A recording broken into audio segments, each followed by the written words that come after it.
ऐसे हैं जिसका कभी चरित्र से पतन नहीं हुआ।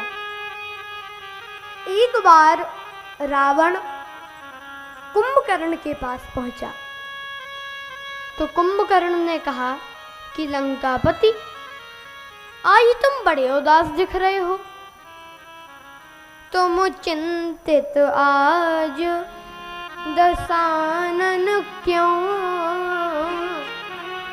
तुम क्यों चिंतित हो? रावण बोला, हर ली हमने मिथिलेश कुमारी, हमने मिथिलेश कुमारी का हरण कर लिया। कुंभकर्ण बोला, अधिकार किया तुमने उन पर? तुमने उन पर अधिकार किया?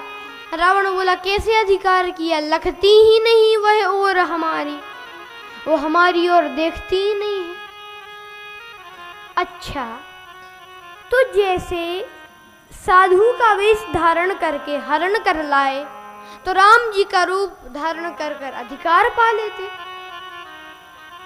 तब राघव ही ना बने तुम क्यों? रावण बोला, इसमें हमको भय भैरव भारी क्यों? जब राघव रूप लगा बनने तब मातु समान लगी पर नारी। जब मैं राम जी का रूप धारण किया मैंने तो मेरे मन से तो वासना चली ही गई। मुझे दूसरी की नारी माता के समान दिखने लगी तो बैरऊ राम बड़ाई करहीं। राम जी के शत्रु भी उनकी बड़ाई करते हैं। एक दिन जब राम जी का और रावण का युद्ध चल रहा था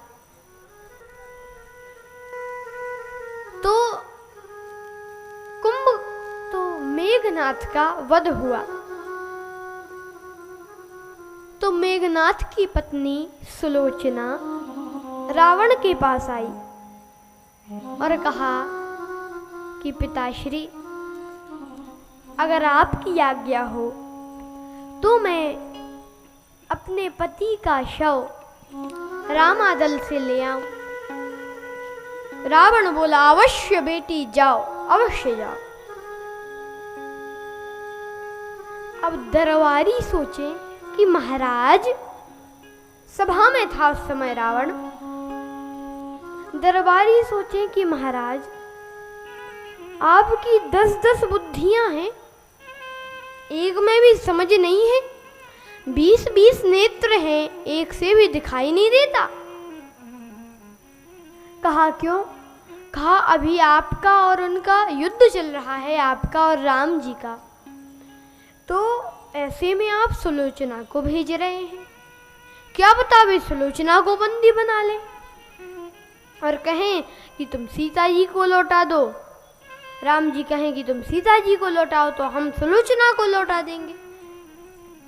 तो ऐसे में आप सुलोचना को क्यों जाने दे रहे हैं? तो रावण मुस्कुरा कर बोला कि दरबारियों, कितने ना समझ हो। क्यों? राम ऐसा नहीं कर सकते। क्यों नहीं कर सकते?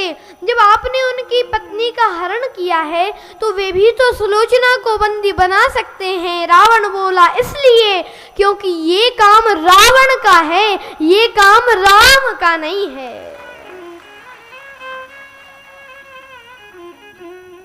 और एक बार तो श्री तुलसीदास